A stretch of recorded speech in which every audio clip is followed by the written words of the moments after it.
Previously on Filmtopia Vision. I am at Disneyland, California in Anaheim, and we are going to go check out Marvel Avengers Campus. You know, I don't know if you recognize who I'm with, but yeah, they're right there. Alright, we're going to take you inside Guardians of the Galaxy. How hyped are you, dude? I'm hot, hype level over 3,000. The door's open for you. I now present to you Tanale Tavon's private office.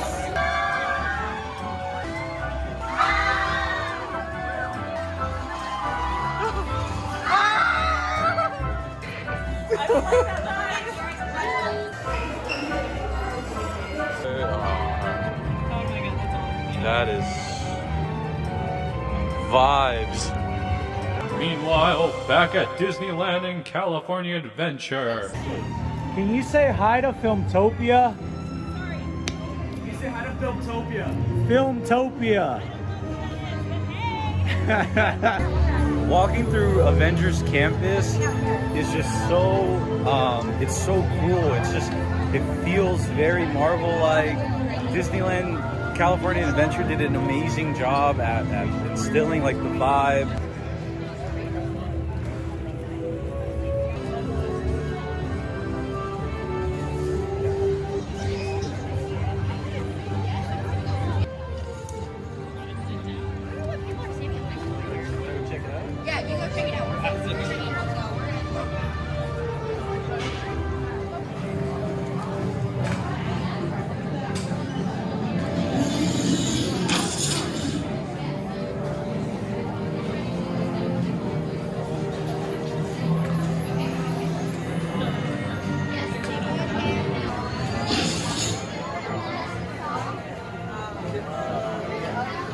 Yo, Filmtopians, as you know, I am at the happiest place on earth, and now it's even extra happy because we are in Avengers Campus. We're actually at Tim's Kitchen right now.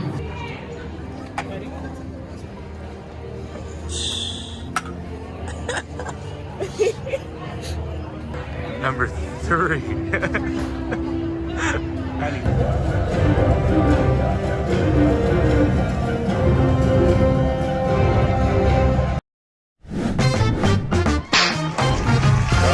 I love movies.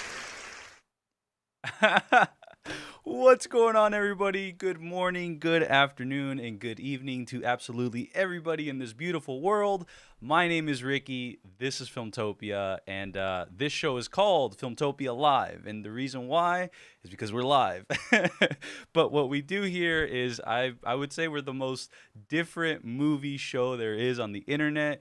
That's because we do everything from as you saw the vlog at the beginning, during a live stream, we do movie commentary, reviews, storytelling, all types of things. Anything you can throw into a live stream, we're probably going to do it. And today we have a very special episode for you. Today we are going to talk about a variety of things, such as the Lord of the Rings, all the new news that came out about that. What If has some pretty juicy drops, and then also one maybe more niche thing is A24 and a Travis Scott collaboration. But when we wrap that up, we are going to bring on an amazing guest, and she goes by Heather Ramirez, at Heather Just Create, and she will be here around the midpoint of the show, around 10 a.m., and I cannot wait to have a conversation with her. She's going to bring so much to the table, and you're going to get to see a little as to how, also, like, how this channel kind of got started and how it's been able to keep up with everything. So with that said, everybody, welcome. And I want to head over to the chat. I see Anthony was in here. I see Ulysses was in here. Loki Monish. Heather's obviously in the house. Let's go. Thank you for that, Heather. Let's see. Dominic Cicero is here. Thank you so much. Appreciate you. Just Create More Gang. We'll get into that later. Jonah's here. And as a matter of fact, Jonah is not only in the comments, but he is here. And you know what? Enough of looking just at me. Let's go ahead and bring on Jonah. Jonah, my man, good morning. How are you? Good morning. I'm doing well. We got some great topics. Some I don't know anything about, but others I do. So, Hey, you know what? We'll figure it out along the way. That's what we do, man. That's what we do. I see Juan Johnny Martinez is in the house. What's up, brother? Thank you for being here. Heather says that ride is a little too jarring, and you know what? It's okay. Lizzie actually felt the same way, and so the second time we wrote it, it was just me and Jonah. So totally understand that. Uh, and you lost your voice both times. I lost my voice both times. Yep, exactly. It was yeah, it was crazy because it's on like one ride, your voice just it goes away. Like I don't understand that. Let's see. Shrey Yanish times Drake says having fun, pals. What's up? How's it going? Yeah, and we were having a lot of fun, to be honest. Let's see. Oh, Coffee Talking Tech is in the house. Thank you, John, for being here. I'm on lunch. Just wanted to say hi, Ricky and Heather. Thank you for that, John. We appreciate it. Yeah, can't wait for your lives. Hopefully, I'll catch you over there. And Heather, Jonah, Heather says, "What's up?" And actually, as a matter of fact, yesterday we spoke with Emma. And it was just me and her. But since there is a connection now, or there's a prior connection between you, me, Heather, and the whole Huddle Up squad, I think I wouldn't mind introducing you guys officially now. Let's see. Coffee says I'm eating a salad.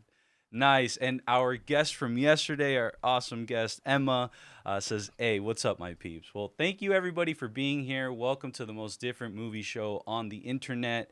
As we go along, you'll possibly understand what that means. Or you won't, because it's or not you doing a won't. good job of it. Exactly. One of the two is gonna happen. One multiverse is gonna take place, right? One variant.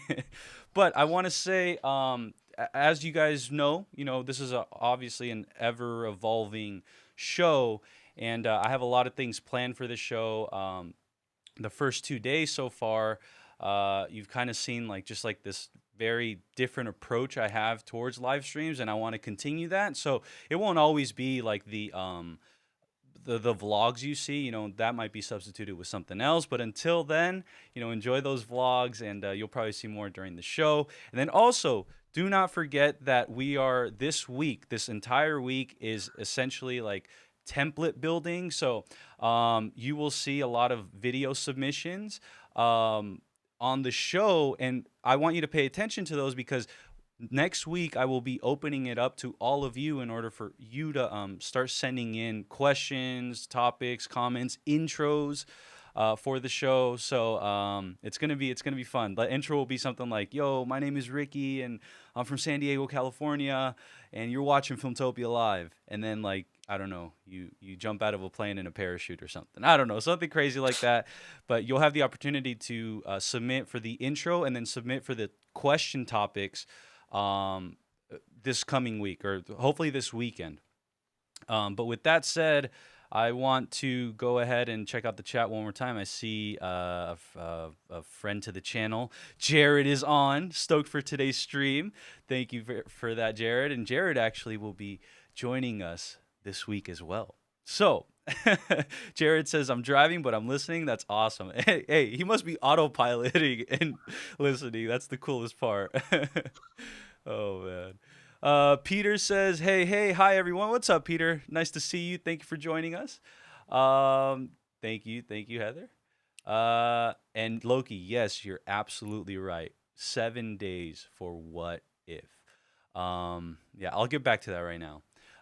Dominic says parachute is the best intro ever. So yeah, really quick on that intro part, what I'm imagining for these intros, they're going to be different all the time. It's going to be, and that's why I want people to say where they're from, because I think the power of seeing how international this community is going to be so awesome, because one day you might get me saying, "Yo, I'm from San Diego, California," and I jump out of a plane with a parachute. And then someone like Reddick's in India, he'll do, "Yo, I'm Reddick. I'm in India," and he like I don't know hits a golf ball or something and hits a hole in one. And in Australia, Adrian, you know what I mean? So that's like kind of like where I'm going with it. I want that intro to really be something where everybody feels welcome, no matter what part you are in the world. Um, but Loki Monish brings up a perfect segue, if you may, um, to give you the best example of what I'm talking about those video submissions. Let's go ahead and show you, and we'll get into our first topic of the day. Sound good? Let's do it. Let's do it. All right. Well, with that, let's go ahead and bring on our first question, and it is submitted by an Oscar Sanchez. Let's go. Hey Ricky, hey Jonah, I wanted to ask, have you seen the new stuff coming out for What If? 50 plus characters, toy leaks, and supposedly there's going to be 9 episodes this season. Do you think it will live up to the hype? Thanks guys, and vibes. Perfect. Well, thank you for that, Oscar. We appreciate the awesome submission. I like I said, that's a great template, everybody. If you guys want to submit the questions and the topics of the day, you're basically going to submit it via the Discord or an email, but we'll get into that a little later. But just for now, just kind of, get a feel for it and get your questions ready and get excited to come on here. But what if, Jodo, what if? Dude. What if is going crazy right now? This series is gonna be something else. Wow. There's How about so many this? new things. How about this really quick? Let's go ahead and give the people a quick rundown on what exactly What If is. And semi-spoiler alert, if you have not already watched Loki season 1, oh no. You're about to say if you season not have, two. if you have not already seen Loki, make sure you go watch that. But so here's your spoiler alert, basically. Well, now we're going into the show What If, right? That's the next Marvel show that we're gonna get on Disney The Plus. next Marvel canon show. Exactly. That is probably the biggest news, at least for me, that's come out of that, which is It's the fact officially that canon. it's not officially just canon. the Jonah saying it's canon. Exactly. Hey man, I didn't say that. All right, you said that. Hey, I know because I was right. I will say that What If is going to be a show that's premised around the title of the show, and it's What If this would have happened. So what if ... and then you get each episode. And what we've learned so far is that there are going to be 9 episodes of Marvel's What If for season 1.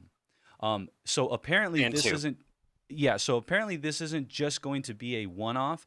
This is going to be a continued series for Marvel, and I think that's really good because from the looks of it, it looks amazing. Honestly, quick interjection: if anybody's seen Spider-Man Into the Spider-Verse, I honestly think that movie did so much for films such as, or projects, stories such as like in that sort of animation, because prior to that, I don't think it was mainstream, right? And prior to Into the Spider-Verse, seeing animation like that was, again, not mainstream. So now that Marvel's kind of come into the game and they're looking, and it sounds and it looks amazing, I'm really excited for what it's going to bring us, because again, the premise of the show is this multiversal approach to the MCU. So everybody knows, Steve Rogers turned into Captain America, right? But what if Peggy Carter turned into Captain? Is it Captain Carter. Britain? No, Captain Carter. Captain Carter. Sorry, I was thinking of the Shield. And but essentially, that's something that that's going to happen throughout the series, is all these what ifs. And what if T'Challa was Star-Lord? And I'm just really really excited about it. In the chat, let us know which one are you most excited for. And honestly, that's the beauty about it, is just you can honestly kind of make up one, right? Like you can just kind of make up any sort of what if, because that's the point of the show. Um, but What on that If was point, my favorite comic runs. They were my favorite like ones to read because it's just like, what if Superman faced like the Hulk? yeah. And like you have so many different scenarios and stuff in the original comics, and then now we're getting to see the first like animated MCU property being this show, which so many comic book fans love the What If run. So I'm so excited to see what they do with this. Yeah, Jonah, on it, actually, could you give us a quick rundown as far as like where this originates from, and like as far as like what it's meant to the comics, how it is in the comics? Yeah. The What If comics first were published in 1977. Um, and essentially there were a few different scenarios, like what if Spider-Man joined the Fantastic Four? Uh, what if the alien costume had possessed Spider-Man, which turned into being Venom?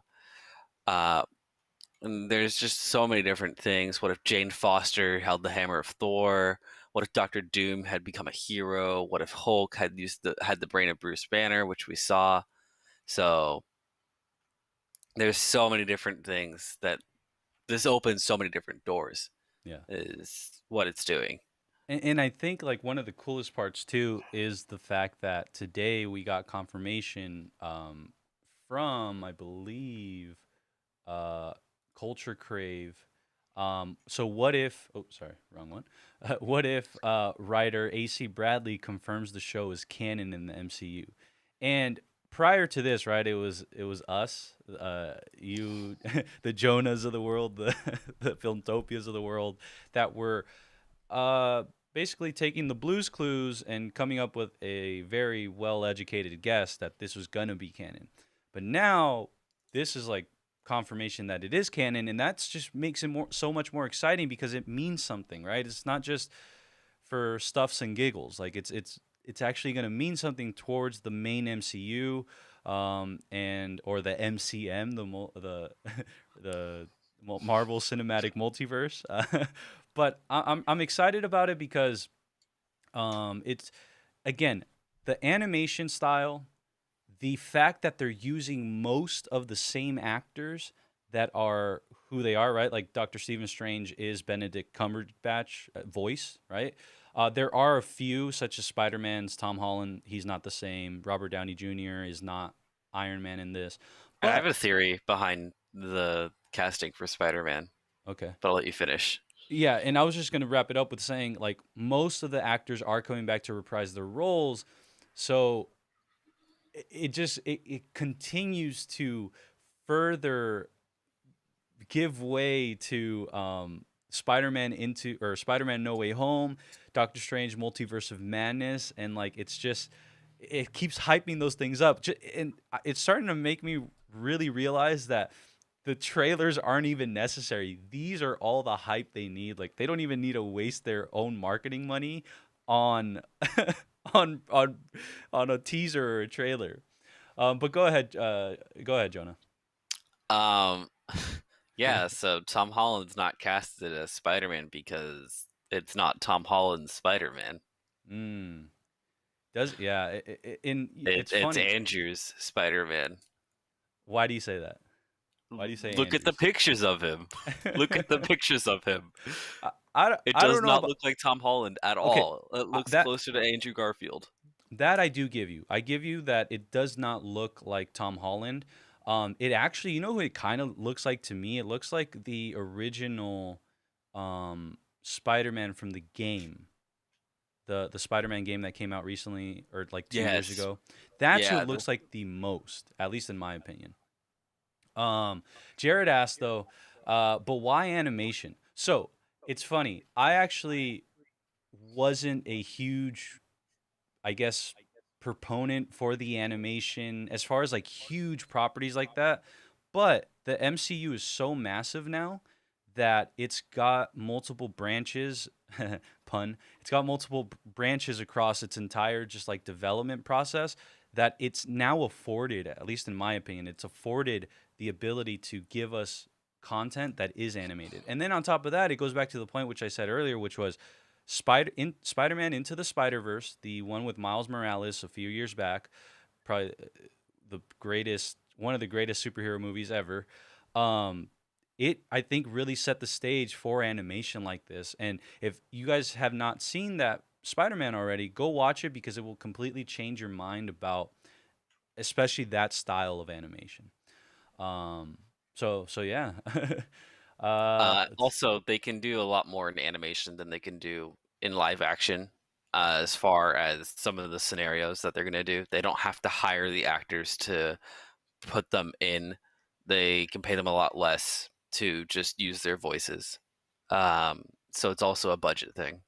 Yeah. And then from Collider, we have, I guess they were some of the people to drop some exclusive stuff, and that Collider spoke to executive producer Brad Winderbaum, who confirmed that the original plan called for 10 episodes before the pandemic forced Marvel to reassess.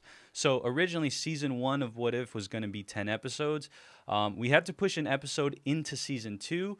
It was just, honestly, like everything else, that was a COVID impact.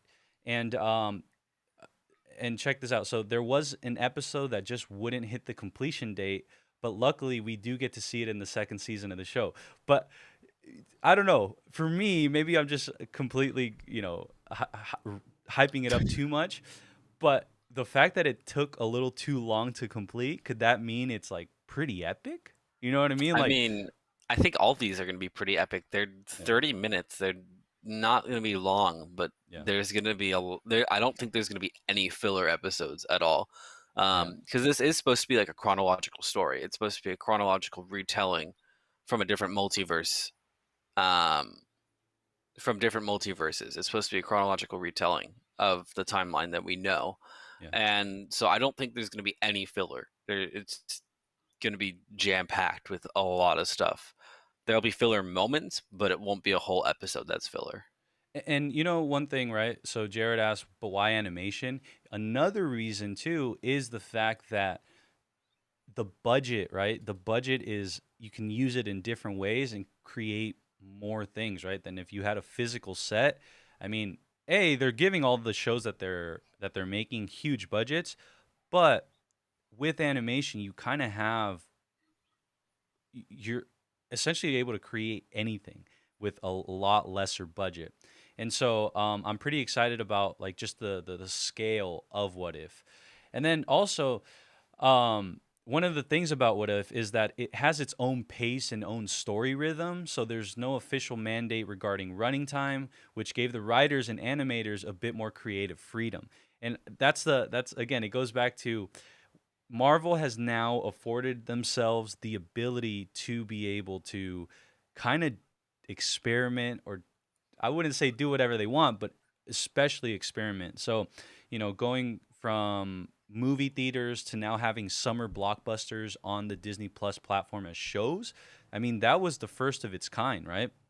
Outside of The Mandalorian, which I don't think aimed to be like a movie, if that makes sense. That one actually is aiming to be a series, whereas I feel the Marvel shows so far have been movie-like. And in all honesty, they're just 6-hour movies.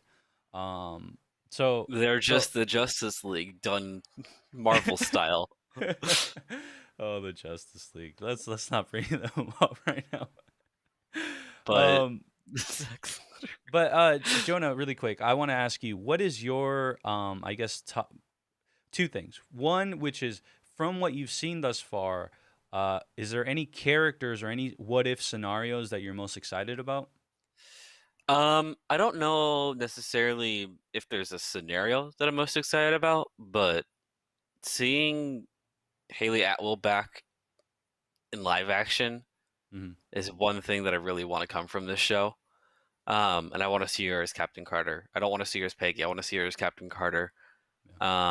Which Haley I think Atwell is is the very actress. possible. that plays Peggy Hmm. Carter. Just so you guys know. Hmm.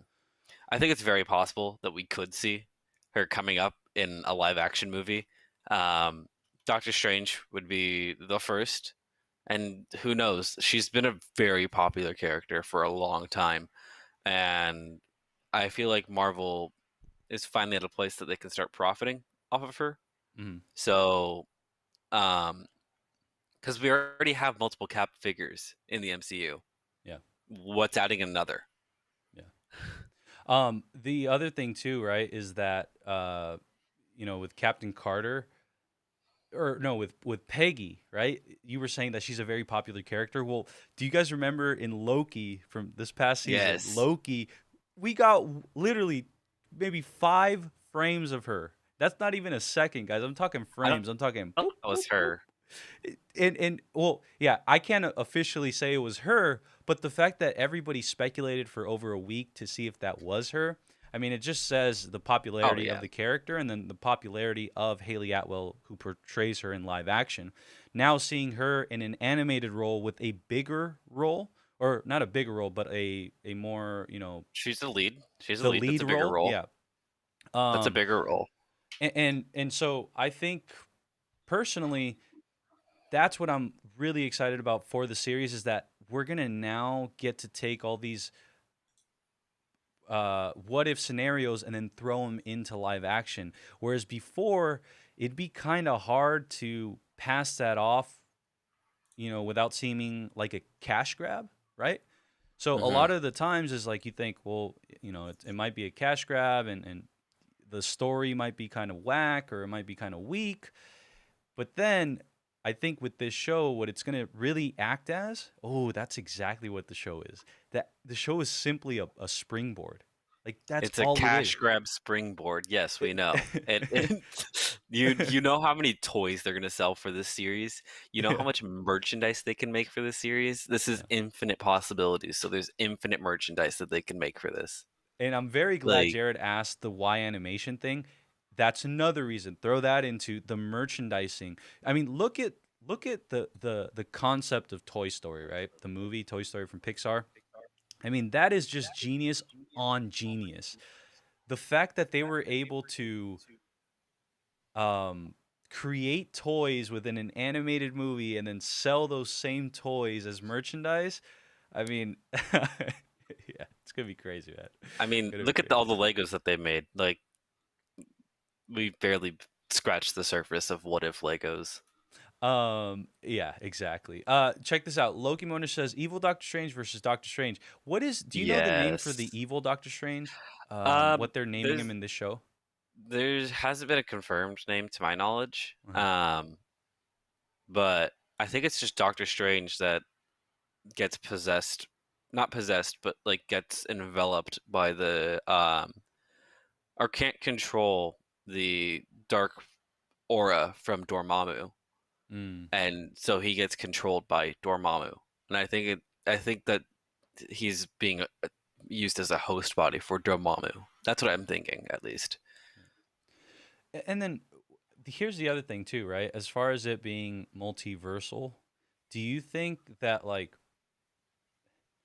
I'm wondering, right? If you were to just like kind of be catching up with Marvel again now, do you think this whole multiversal approach is palatable, that it's easy to digest? Like, do you think Marvel's doing a good job at being able to like describe what they mean by the multiverse, what they're doing with the multiverse?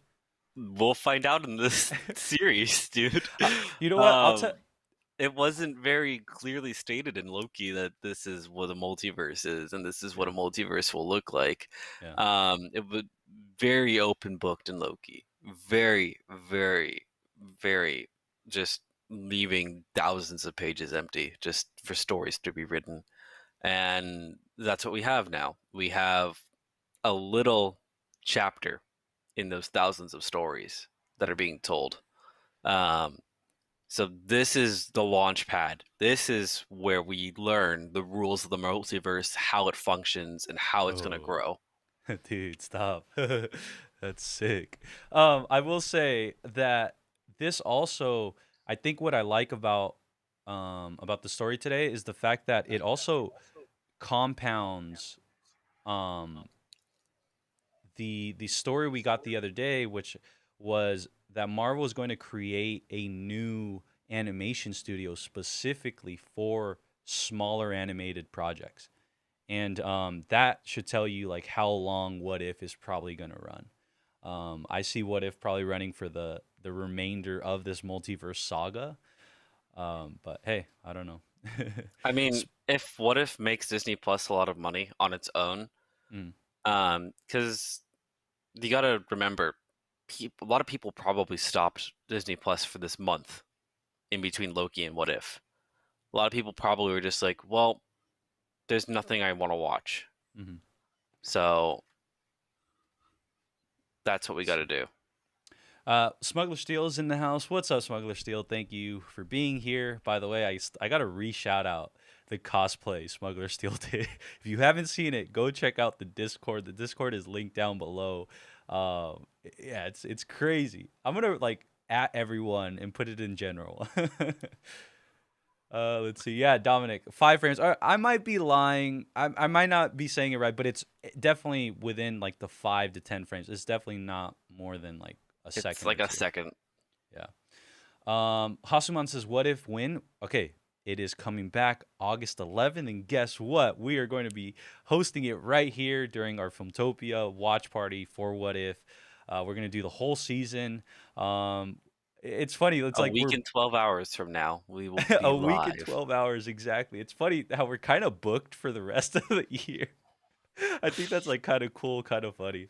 Except for that Uh, 6 weeks in between What If but and Hawkeye. I mean, yes, we get movies coming out, but like no, no like watch party for those like 6 weeks. yeah. And Unless they release something. you know what I was gonna say was I actually forgot what I was gonna say. Never mind. But let's see. Loki said, or Loki Monish says, Jonah is very good at researching Marvel.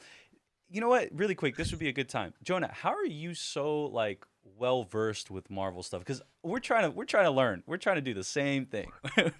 We're trying to get to your level. Uh, I don't know. I just know the source material, and it's like the thing is for me is that I've always been a super nerd when it comes to Marvel and Star Wars, and finally having a place to put that knowledge has really allowed me to want to go out there and gain new knowledge. So when I'm wanting to learn about something now, it's not just for myself. Yeah. It's so when I come on here or when I come on the watch parties, like I can make sure that I'm giving you guys correct information, that you guys are able to learn correctly and not be given false information. Because I know some people, I don't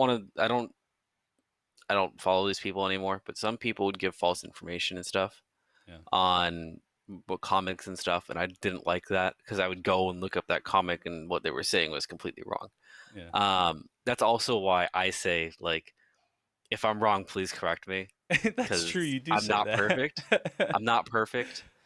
I don't know everything. I might seem like I do, but that's just because I do research. That's just because I love the topic, so I research it all the time. Hey man, if you're in the 90% of usually being right, we're good. It's probably 85, but Hasuman says, "I love Black Panther as Eric Killmonger, or I mean Eric Killmonger as Black Panther." Yeah, that's gonna be super interesting. And then again, it goes back to having Michael B. Jordan in the MCU, continuing that in some form or fashion, and then getting him back into like a prominent so role. Or I don't know if you've heard the Black Panther theory with him. no, no, I haven't heard the theory. Um, Go ahead. I mean, is it a spoiler? No, not No. to my knowledge. I mean, kinda. Set photos were leaked. Ah, Yeah, we know set photos were leaked. Um, I'm not gonna go into details about the set photos, but this is more talking about Black Panther the movie. Hmm, So no need for gotcha. spoiler warnings. Um, at the end of Black Panther, we see T'Challa having his hand over Killmonger's wound, right? Hmm. That he has. What if he's putting a Kamoyo bead in his wound? And Oh then snaps! they did the same thing that they did with Yeah, Bucky with yeah, him so that he could heal and regenerate and he's still alive. yeah, I know it would cheapen Black Panther, the movie, yeah. but that would also give us a person who fundamentally is as powerful as Chadwick was I on the and screen. that's like obviously I haven't really looked into that or seen the set photos, but in my head, um, when just the when everything happened with Chadwick Boseman, rest in peace to King T'Challa. When that happened, obviously like people were already trying to recast it, and in my opinion, I didn't think it was needed to like that was the last thing anybody needed to like be talking about. But I also thought on the Marvel side, like it's not. I think the best course of action would be to elevate Michael B. Jordan to like that role because it would make the most sense as far as star like power, and then also it just like on screen and what we got in Black You'd be Panther giving one. another Human Torch a major role in the MCU Another Human Torch. Yes, exactly, exactly. And as I, the I leader. do, I do like though that I still don't really know who's going to be cast or what they're even doing. They've I'm done just a here for the great ride. job with keeping it under wraps. Yeah, The only thing that's ever been spoiled was the one set photo. I don't know if you saw the set photos or not. I have not seen that one though. Uh, I would advise not seeing them, Yeah. honestly. Um, I kind of just walked into them and I was Mhm. like, huh, what's this? And then I was like, oh, so that's what they're doing. Okay, cool. How is it going to go from here? Smuggler Smuggler Steel says Doctor Evil Strange, and it says, "Yeah, baby." Austin Powers. Let's see. Heather says, I think it's hard to jump in now, but also I know a lot of people who hadn't seen a single Marvel movie and then dove in and started from the beginning. So, uh, again, I think the barrier to entry is just, it's like a little rocky, but once you get in, I mean, it's like good food, man. You're addicted You and you just, just keep, you just got to dive in and trust yeah. the process Yeah. because everything is wonderful. Juan's showing us love. What up, Filmtopia fam? Glad you are back. You know the vibes, baby.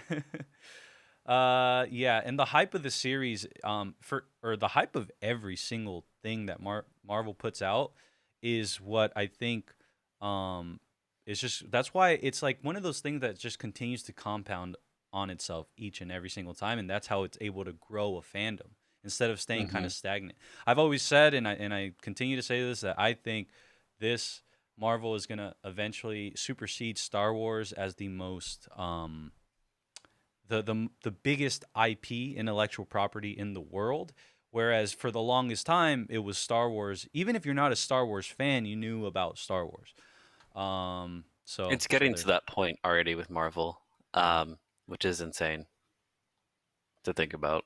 Yeah, I like Loki Monish. It says MAU, the Marvel Animation Universe. uh, but I think we're at a point now where give me anything Marvel, so long as it's good, and so long as you don't. I guess the word is for me at least. Oversaturate. Don't oversaturate it. y- Again, this is just personally speaking, but I would say don't oversaturate it in one single forum. I kind of like what they're doing with their approach now, because it that to me it staggers the saturation aspect. So you've got, let's say you've got 4 TV shows, you've got 5 movies. Whereas I just said that, right? But if you said 9 projects, then you're thinking, man, that's a lot. But when you stagger and you just kind of separate those two and realize that they all kind of fit within each other, so you get the movies and then obviously between movies, there's always months and months of stuff going on, or of stuff not going on. So then you've got now the shows to plug in there. Then some even overlap. I think it's gonna be a a 10 billion a year plus uh, 10 project. billion? No, I'm sorry. Yeah, 10 billion plus. I said it. I do see Dan C. Bearded is in the house. What's up, Dan C. Bearded? Thank you for being here. I appreciate you. I can't wait till you actually get to see our friend Heather. Heather's going to be joining us in actually very, very soon. For now, we were just talking about some topics of the day, and you know Marvel. Marvel Topic. always, I know Topic. Marvel always takes up a boatload of time. But if you guys haven't already seen Dan C. Bearded's channel, go check that out. Uh, trust me, whether you have a beard or not, I think that's why I vibe so much with Dan C. and his channel, is because you can go over there. It's kind of like coming here, and you don't not too into movies, but you can catch a vibe, and definitely over there you can catch a vibe. So go check that out. Let's see. Smuggler Steel says, I think it's easier to jump into the story now than it was 5 years ago. The fact that they are starting a new story arc versus 5 years ago where you were in the middle of the Infinity Saga. That's a great point, actually. I It's think also that, easier with Disney Plus yeah, existing. Before, you would have to go out and find the movie, rent the movie, or buy the movie, and yeah, you wouldn't know what was where in the MCU. yeah, If you had just jumped in. Now you have Disney Plus. This is phase 1. This is phase 2. This is phase 3. This is the chronological order of all the movies, yeah. and so they've done a great job of providing a way for newer people to get involved in the MCU movies. Yeah. And the other one of the things like that I like pointing out is I love.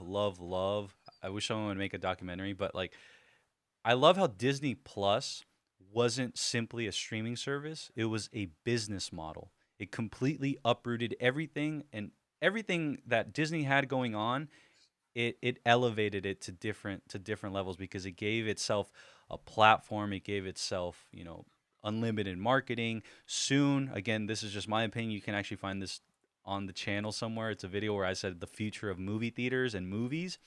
I personally think one day you're going to get these studios, because now there's no more laws. There was a law that prevented studios from owning their own movie theater. But now, what I think is going to happen is you're going to get movie theaters that are specific to the streaming service. So you'll get the Disney Plus theater.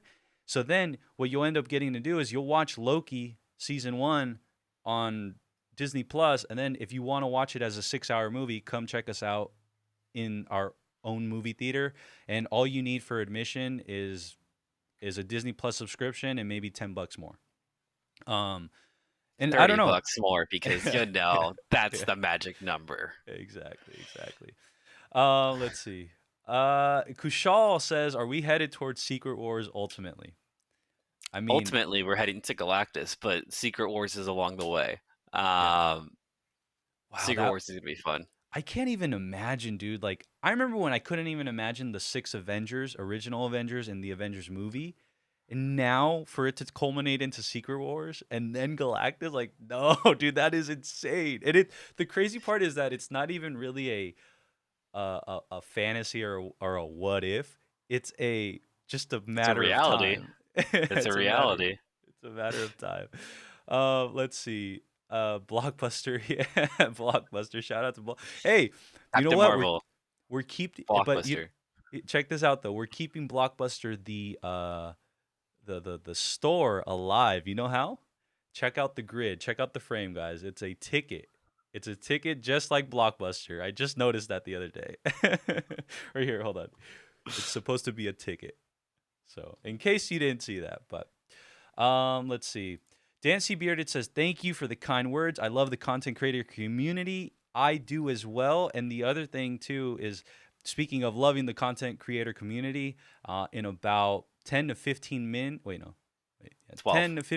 10 to 15 minutes, we're going to go ahead and bring on the leader of our content creator community, our little subsection, and that is Heather Ramirez, so I cannot wait. But let's see. Dancy Bearded also said, "Will Disney get Spider-Man rights at some point?" Um, I personally Yes. believe, yes, I actually believe Disney will. I don't know. Here's another Disney's prediction. moving towards buying out Spider-Man, I and buying the rights back. That's what their ultimate goal is to own the Marvel characters again, so they let's can have full control. let's go one more step. I'm gonna take that one more level, and that level is I think Disney's gearing up to buy Sony. Remember That that yesterday? that's the other thing. Yeah, that's the other thing that's been like highly rumored recently is that Disney is moving to buy out Sony. Mhm. Um, if Sony is down for the deal. Check this out. And this is just a between me and Jonah. This is a if you know, you know. But remember yesterday, the 6th versus the 7th? I think that's going to be the 6th. And everybody out there wondering what I mean, it is, I will share that with you all very soon. But that's what I think 6th is. So we're going for 7. Let's see. Okay. Uh, let's see. Smuggler on the point about the movie theater says they will offer free entry with subscription. Theaters make their money on the food sales, $20 buckets of popcorn. Yeah, there's just a lot of things that these studios now can do because prior to that, there were laws in place that didn't allow them. Now that those laws are gone, we'll see what happens. Cannot wait. And I'm talking, this is going to happen within the next 20 years. Oh So yeah. we're gonna actually get to live, through this. We're gonna get to see this. We're gonna get to experience it. We're gonna get to review it. You know what's crazy? Going back onto like one of like the content creations and going into the future, and then maybe it's something I'm gonna talk with Heather about. But I have a feeling that the game is gonna change fairly soon, Oh and yeah. I think we're gonna be, at least I'm hoping to position us in a way where we're able to like maybe lead that charge in what it is I'm predicting. But I'll share that with you and Heather in a bit. Let's see. I'm sharing this meme with you right now. Let's see. Harvey Nugget says, I'm new here. Hi, do you talk about Marvel? Yeah, we actually spent the entire hour up on a Marvel topic, and we had 3 topics originally planned. We'll actually get through the other 2 topics in a bit. Because honestly, maybe we won't really talk too much about them. But yes, Marvel absolutely takes a lot of our uh, and again in a good way, it takes a lot of our time and a lot of our energy, and I love it. That and when Star Wars starts picking up, trust Dude, me. Oh my you're gosh. missing out on some good content. Let's not You, start. Let's not Ricky. start. Let's not start. There we go. Heather says, yes, welcome to the best movie community on the internet. Thank you for that. Yes. If you are a movie lover of any sorts, if you are a movie maker of any sorts, that is what Filmtopia is. And it's for everybody out there. So thank you for that. And that's what I love about our community, the Filmtopians, is that we're always just always lifting each other up. I love that. I love that. I think, let's see. Oh, check this out. So Kushal says, so do you mean Galactus is a bigger threat than Secret Wars? Because I remember reading Secret Wars and Galactus was just kind of a side character in it. Yeah, because Jonah? Galactus wasn't like a main villain in Secret Wars, but like overall, the plot points that Feige has put together, Mm. um, it's it's it's just led to what is believed Galactus will be the ultimate thing. Like, but we have no idea. Like, I don't know what's in Feige's head about 10 years in the future from now. I don't know any of this. um, Um, I, and I that's will the say beauty this of though. it. I will say this, as if I put on my producerial hat and my studio hat, it makes most sense to split those two up, Kushal. So whether or not it's comment accurate, right? Like I don't think that's what they're going for. I think what they're gonna end up wanting to do is maximize both of those things. So you've got Secret Wars, and that's maybe a decade worth of building up to, or a decade's worth of content.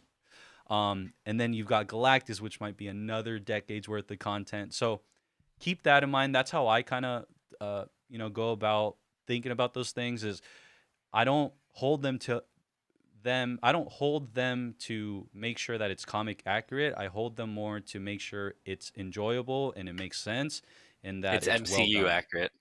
It's MCU accurate, exactly. It's canon to the MCU.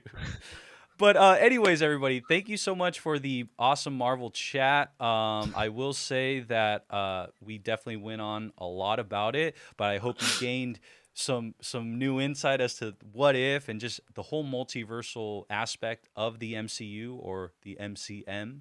But with that said, let's go ahead and move on to our second topic. And our second topic is actually submitted. By the way, remember, starting next week, I'm going to start taking on submissions from all of you, the community, and you're going to get to ask these questions. But with that said, let's go ahead and see our second question, which is submitted by our man, Raul. Yo, what's up, Filmtopia? Thank you for taking my question.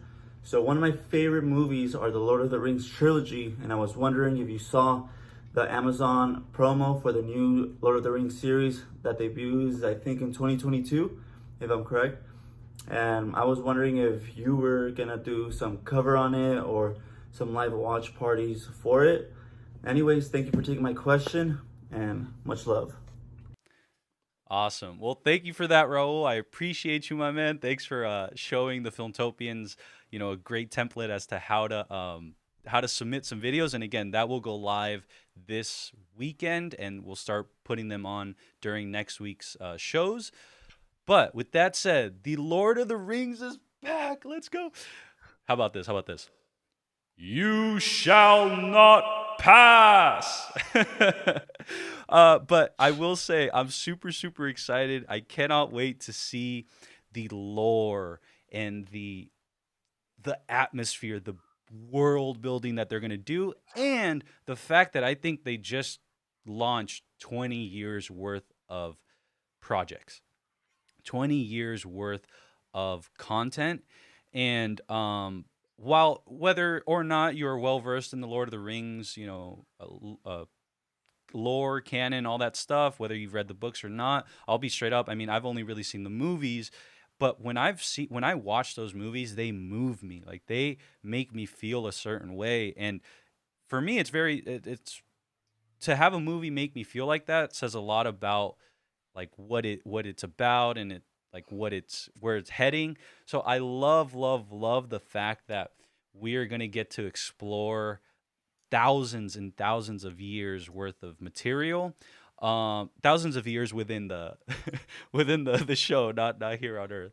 But it reminds me a lot of Star Wars and the way Star Wars has the ability to Fill in.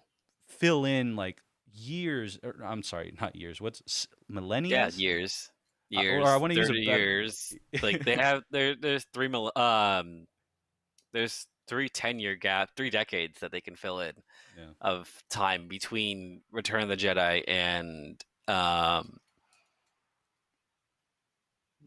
the sequels. Yeah. I was like, you good there?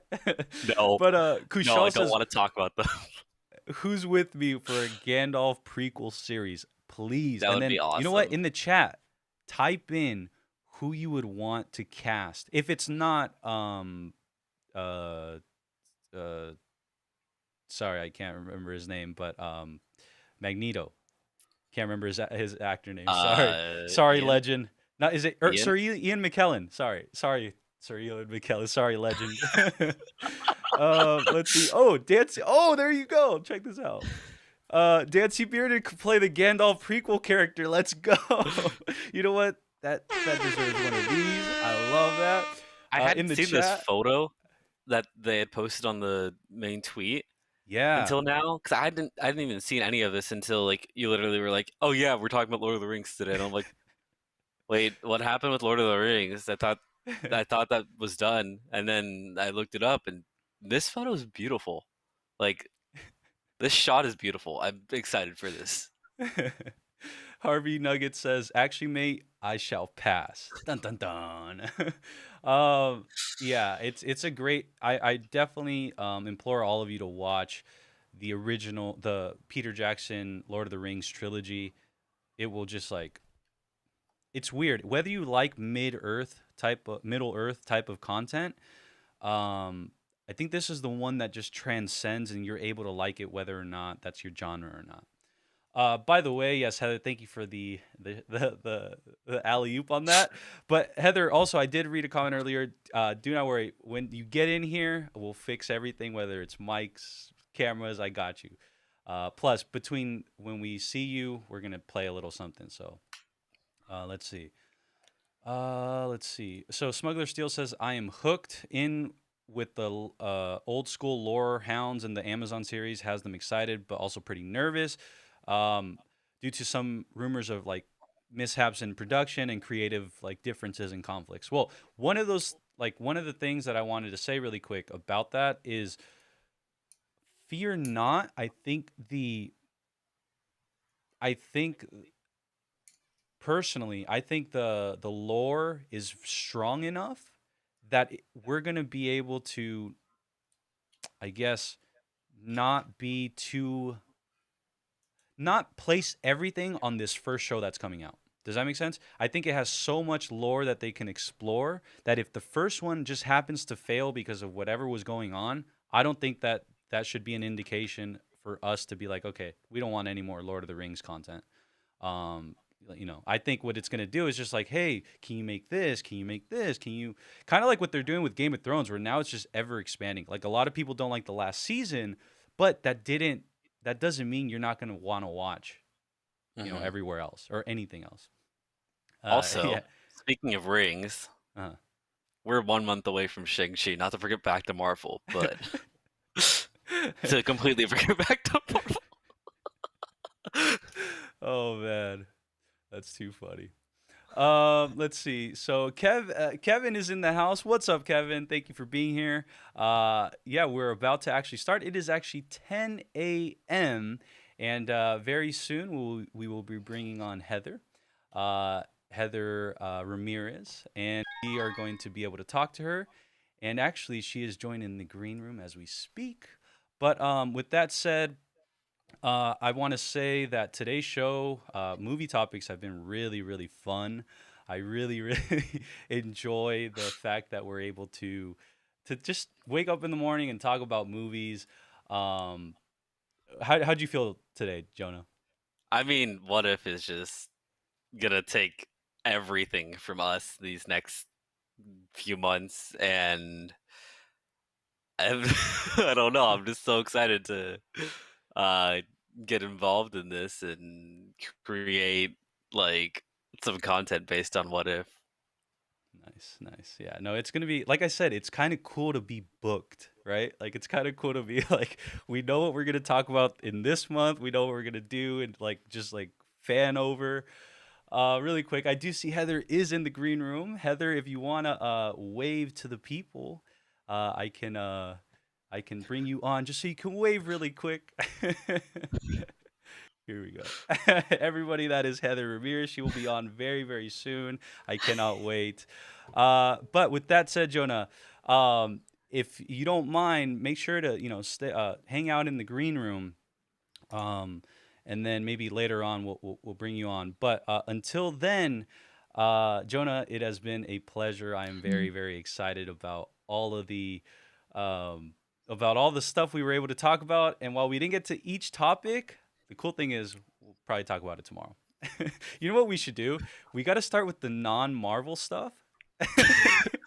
Because then that's how we're able to, make sure we talk about everything. But I think the people don't mind that we talk about Marvel. No, they minded a lot. They're upset, aren't they? All right. Well, check this out. This is what we're going to do. We're going to go ahead and let you go, Jonah. Thank you so much for all of your contributions. You are our Marvel encyclopedia, our walking Marvel encyclopedia, 90% of the time. And and so with that, thank you very much. What we're going to do, everybody, is we're going to cut to something really quick. And then when we come back, we're going to talk with Heather Ramirez. And yeah, so I'll catch everybody, you guys in the chat. We'll see you in a few minutes. Meanwhile, back at Disneyland and California Adventure. Hey guys, Chaos Twins here. Jonah, Lizzie, and so while on some vocal rest, we're going to take you behind our side of what we're doing here. We're at Web Slingers right now. We're going to cause some chaos, going to destroy some spider bots. I mean, I'm so excited for all of this. We got our boarding pass. We got boarding pass group 19, earliest I've ever had for this ride, and any ride in general with the boarding pass. I mean, let's go cause some chaos. Let's go.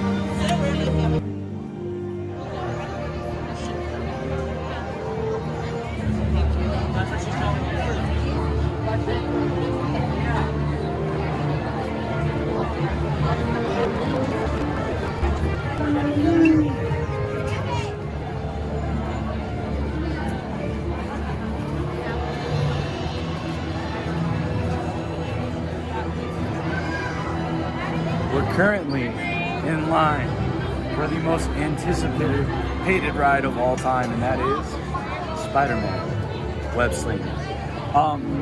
As you can tell, it is incredible. It looks just like what Peter Parker would want it to look like.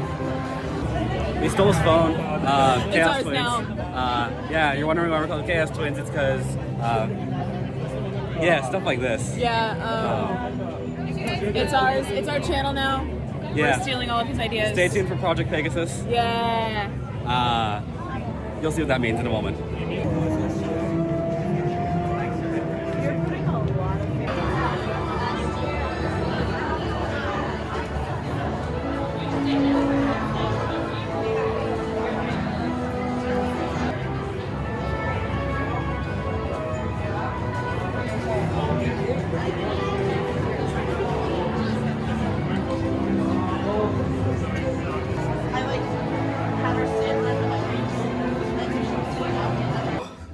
Peter Parker!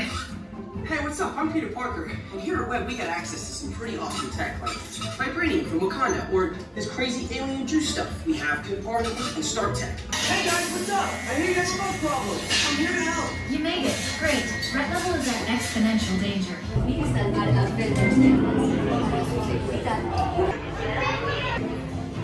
No se sabe qué harán los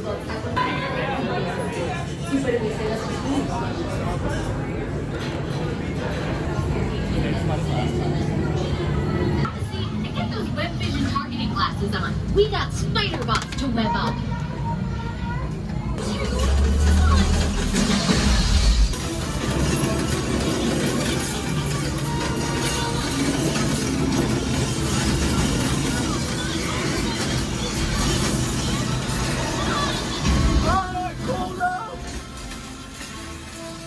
We did it! I can't believe the chain reaction thing worked.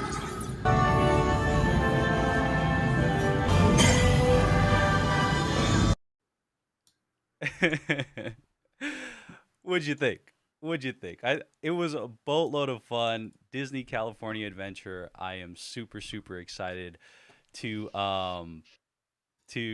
bring that to you. I'm very glad that this is working.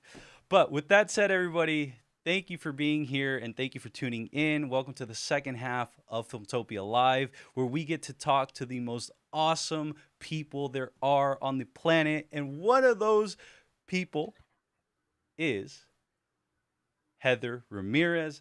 Heather, hello, how are you? Can you hear me? I can hear you perfectly. It sounds great. Yay! Awesome. Hi, thanks for having me. Of course. Thank you for being here, Heather. It is so awesome to see this. Like, I can't believe this is actually happening. I know, I'm excited. It's funny. Like, I'm always quick little side note. Yesterday during our mastermind meeting, like halfway through, I realized I was in the meeting and I wasn't just watching your like YouTube huddle up or like one of your live streams. Yeah, you could talk. Yeah, but like I said, I want to say thank you for being here, everybody. This is Heather Ramirez.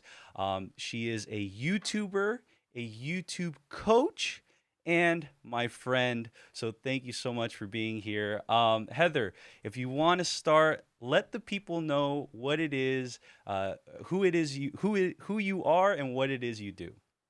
Yeah, sure. So, hello everyone. My name is Heather, or Heather Just Create, and I started documenting my journey in building a business back in April of 2016. And because I had no idea how to do that, I decided that would be a great story to tell on a YouTube channel. So I started a vlog, and over the course of my journey, I found out I had a passion for helping other people share their stories on YouTube, and I became a YouTube coach. So now I get to help awesome people like Ricky build amazing channels that are super fun and really exciting to be a part of. So, yeah. That's awesome, and that's exactly what it is you do. And to be honest, one of the cool, connections that we have is the fact that I personally don't think Filmtopia would be as fun, or just it wouldn't be the way it is without you, Uh-huh. and like without, again, your presence on this, in this community. You are, as I said earlier, I think it was responding to something Dan C said, but he loves this content creator community. But in all honesty, I see you as one of the leaders of this content creator community, and you're the one that is able to set the tone, and you're able to really, what is it? Like, chug in the positive vibes. And Yeah. speaking of vibes, I see your shirt says vibes, and I don't think that was a coincidence. Yeah, I picked this one because, vibes for you, Ricky. But yeah, thank you. I appreciate those kinds words. It means a lot. So thanks. And like, thanks for you, because people like you, um, I think that especially when people are thinking about, oh, it's too late to do YouTube. You just started in January and I mean, what a journey 2020 has been for you and the Filmtopia crew. And it's just been a pleasure watching the evolution and just like, I mean, I can't tell you how happy I was seeing you, Lizzie, and Jonah meet in person. And the fact that you guys met through YouTube is like, it's just, I love that. That's the stuff that I'm like, this is why I do what I do, because it's just the best thing ever. And it's funny. So you say that, like, it's never too late to start YouTube, and I think you, me, Jared, we're all examples of, and Tom. Shout out to Tom. Yeah. I want to, I want to say, like, the thing is, when we, at least from what I've heard, like, we've wanted to start YouTube like way back. Years. Years. I'm talking, like, at least for mine, it's like 10 years ago I wanted to start, but it took me 10 years to actually get it going. And to finally be here and having this happen is I kind of like know. mind-boggling. Such a trip. Really quick, Definitely. let's check the chat. I know there's people in here. Jonah's in here, Peter's in here. Let's see, Dominic's in here, of our huddle up crew, of our just create more, of all of that. Kevin is here. Who's Kevin, by the way? Who is Kevin? Yeah, who is Kevin's on his way to my house right now, because that's my brother in real life, but also fellow YouTuber, Yeah. and actually former Disney Imagineer. That yesterday, by the way, yesterday's insight was mind blowing. Yeah, I right. was psyching out of my mind. Well, yeah, that's Oh, a that's story for funny. another day. Yeah. Smuggler Steel says, "Hey, Heather." Hi. Definitely, Heather, you got to check out that cosplay I keep referring to. It's so cool. Yeah, we'll do. I just joined the Discord server this morning, so. Nice. Jonas says, "Let's get some hype for Heather." You know what? I forgot to do this. But let's see. Jared's in the house. Thank you, Jared. Thank you. Kevin, just if you get here in time, feel free to say hi. Like It is also in the house. So I wanted to. So here's one of the things about this whole thing that I'm doing with Filmtopia Live is Yeah. that I'm honestly experimenting. Or I was telling this to my mom actually yesterday. I'm like, what I feel that Filmtopia Live is A, it's different, but B, it also doesn't abide by any rules. So, Mhm. and what I mean by that is it does have a structure of sorts, but it doesn't necessarily abide to rules that you would think a traditional show would take on. And so, for example, today we had 3 topics on hand and we talked about basically one. And so I'm not sitting here like worrying about the fact that that we didn't get to the other 2. I'm just more excited Mhm. about the one we did get to talk about. So, I say that all to say, with everything that you are doing, like, what is your meter for like being able to determine what it is you want to make, because you have a plethora of shows. And I Yeah. think that's the most awesome thing. And it goes back to the fact that I feel you're a leader in this community and you're leading by example. So if you could talk a little bit about all the shows you have and what it Yeah. takes to put on all of those with staying like sane. Yeah. So there's definitely been times over the course of me doing this for 5 years where I was not sane and I questioned my sanity often.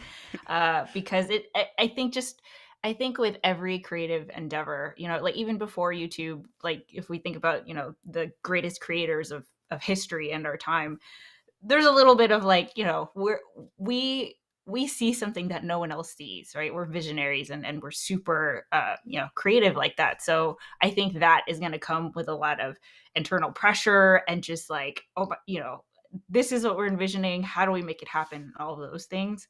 um in terms of like sustainability and longevity, especially when it comes to YouTube, the thing that I've found is that whenever we try a new thing, of course we're going to look to how it's been done before or try to see like the closest examples of like what we're trying to do. And I think that when we learn, we mimic, right? We learn from other people who have gone before us. But especially in the past year, what I have seen is that it really is about making sure that the creator is leaning into what they are excited about. So it's not always going to be fun the whole time because YouTube's hard work. You're wearing a million hats. You're a small business owner. You're an entrepreneur. You're a data analyst. You're a graphic designer. All of a sudden, like it's definitely a multifaceted thing. So it's not always fun, but if you have the drive, right, to create something that you are excited to talk about regardless of like what's going on, that is the thing that's going to keep it sustainable. And here's the thing, YouTube has evolved so much and there's so much diversity on the platform, which is this is why I'm so excited about it, is because there really is no like one way to do YouTube.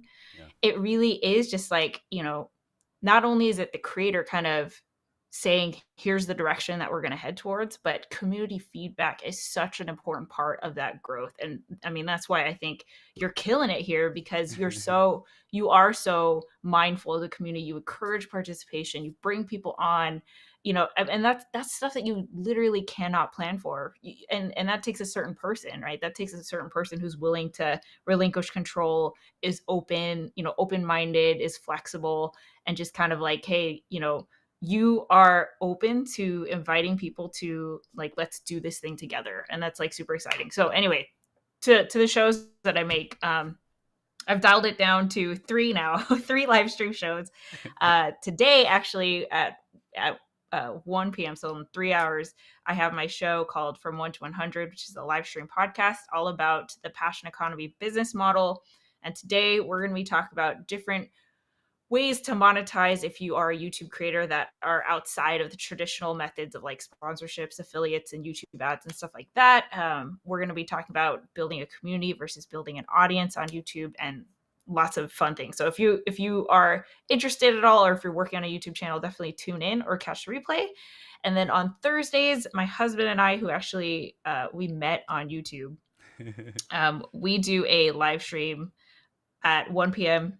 Pacific Standard Time on Thursdays. And then on Fridays, I do the YouTube Huddle Up, which is like, it's like an accountability community check-in for people working on YouTube. And anyone is welcome to join. There's no like, you have to pay for membership or anything. You can literally just jump in this Friday and like start talking about your YouTube goals and get feedback like immediately. So it's a super fun thing. And I will say, these things, they were not things when I started, right? Like it's just a matter of like trial and error and experimentation and just leaning into what feels right. And I'm pretty excited about where it is now, because I get to like hang out with people like you. So yeah. I think that's like the coolest part is that, Eric, how about this? You put it very eloquently, everything you do. If anybody wants another way to say it, all the vibes are over there. She's got the vibes. and to be honest, like I keep saying this, but when I was and actually Loki Monish just commented over on the 1 to 100 today's episode. So shout out to you, Oh Loki. yeah. So there you But go. I just like one of the things is I used to be like a YouTube lurker, one of those that would either watch live streams or even just watch pre-made videos and not leave comments, not leave likes, all of that. And there was something about your show, The Huddle Up, on Fridays at noon over on the Heather Ramirez channel that that just made me want to come out of that shell. And I don't know if it was a perfect timing, like perfect storm type of thing, Right. but it happened when I was like trying to start my YouTube channel. And yeah, and it goes to the point which you're like today, talking on over on the 1 to 100 is building a community versus building an audience. And I feel you've built a real community over there. And then B, that inspired and influenced me to be able to create the Filmtopian community we find here. And Yeah. so I'm a big proponent for anybody out there wanting to start a YouTube channel. It wouldn't hurt if you went and checked out Heather and everything she does, because it might push you over and help you get to that point where you're like, okay, let's press record and let's do this. And Yeah, so for sure. so Yeah. kudos to you, Heather, for being able to inspire all of us like that. Yeah. Speaking of inspiration, Peter says, thanks to that community with Heather, with Rocky, and more cool guys, another creator is just about to start. And I think Ricky, but I said Yeah. Rocky. Yeah, exactly. I mean, so I love that because I think a lot of people that I talk to, they would have never seen themselves as like YouTubers, like even me, like it's not because I think when you think YouTuber, there's like certain ones that come to mind, but Yeah. what we're trying to do is just like so much more. It's like it's hard to explain in one sentence. Even Tom has a hard time describing like what it is that he does because of the impact that you're able to make. Yeah. It's just like you never know how one interaction can really like change the course of what someone else is doing, and like it's just I just love it. Yeah. That's why I do what I do. It's powerful, and some might think that it might go over someone's head, but until you experience it, wow, it's super, super powerful. Speaking of which, Dominic says, I can't help but think wearing a lot of hats was worded purposely. And one thing, when we were talking about your shirt, I wanted to also mention that this hat is my homage to you. So you got the really? Vibe shirt I on. love that. So check it out. I'm in development of the Heather hat. It's happening. So Okay. hopefully Nice. pretty soon by the end of summer. Nice. I can't wait, actually. I'm gonna be the first in the pre-order Yes. line. I wanted to ask though, because this is actually something I sort of struggle with, and it is being able to, I don't know if the word is convince, but being able to encourage others to start like their platforms. I'm a big believer in starting said platforms, wherever that is, whether that's YouTube, TikTok, Instagram. But I believe in starting it because it goes to your point, which is whether there's one person there, whether there's 100, whether there's 1,000, like those people mean something. And I think that's a very powerful notion, which is, and I still can't remember the saying, but it's something alone. But if you want to go far, you go together. Right. And that's sorry, I couldn't come up with it. I love that. I couldn't think of it, but yeah. So I was wondering, do you have any advice as to, and for everybody watching right now, do you have any advice as far as like how can one encourage someone else to start up their, platform? So like, oh man, I can go on and on, but I don't want to take over your show. From a very practical standpoint, like forget YouTube, right? Forget digital content. Let's take it to the very practical, just human being in 2021.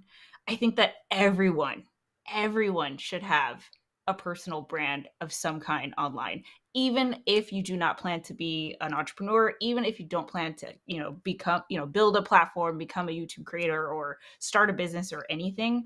I really think that if you build a personal brand and just share what it is that you're working on, what you're interested in, what you're passionate about, that is leverage that you are in control of, right? So, if we think of, like, say, I can really go into this, but I'm trying to rein it in. Like, I think, like, if we look at the workplace, right, like working for a company in the past couple decades, it's like you are a representation of the company, right? But now it's flipping because of the internet, and companies are lucky to be able to work with who they work with. And I think that when you have a personal brand, there's so much more power, there's so much more leverage that you have in terms of like what you're able to contribute, and what honestly, like, companies are, they can't do without you, right? Because you bring so much to the table, instead of like, here's the job description, we just need someone to fill it out. It doesn't matter, I don't even care like who you are, where you come from, or what you're passionate about, or anything like that. Now it's like flipping. I think that, I mean, how many, you see this in the Marvel universe, every single celebrity now has a social media thing, right? Like, we expect that as consumers to be able to have that personal connection, even with the people who work behind the scenes.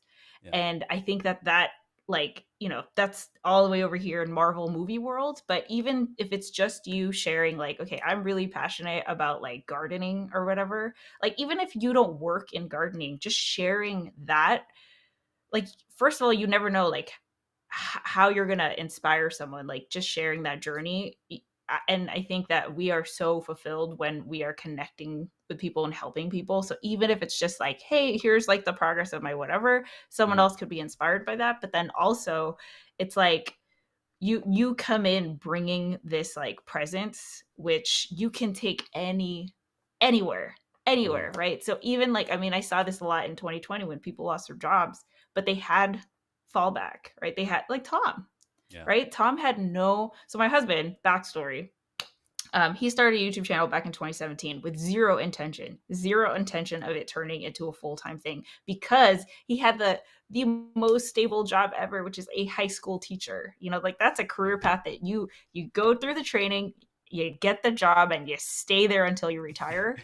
And like, Tom is an amazing teacher. He was nominated as he was a California State Teacher of the Year nominee. Like, he is like accolades and everything, and literally made the pivot last year from full-time high school teacher to full-time YouTuber.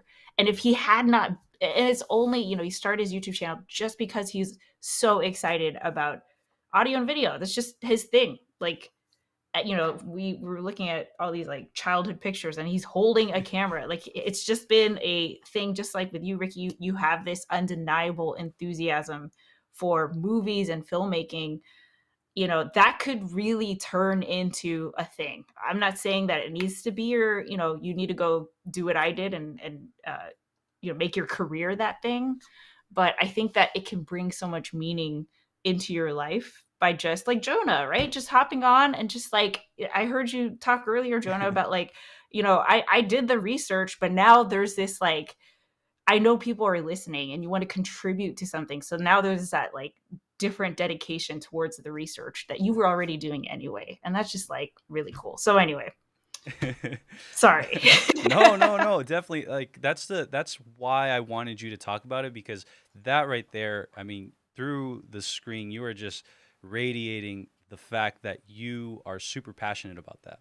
And that makes me believe that you believe in that, right? That you believe in the fact that everybody should have something. And and full disclosure, right? On my end, one of the reasons why I started like Filmtopia, and one of the reasons why I just wanted to start YouTube in general, was because I've told you this before, Heather, where the type of person where I throw the pebble in front of me and then like I chase it. And one of those pebbles I want to create a movie, like a feature film, full length, in theaters, playing everywhere, premiere access on Disney Plus. Yeah. And I, with, knowing, how old I am, knowing where I'm at in life, I'm not the typical. I'm an 18-year-old.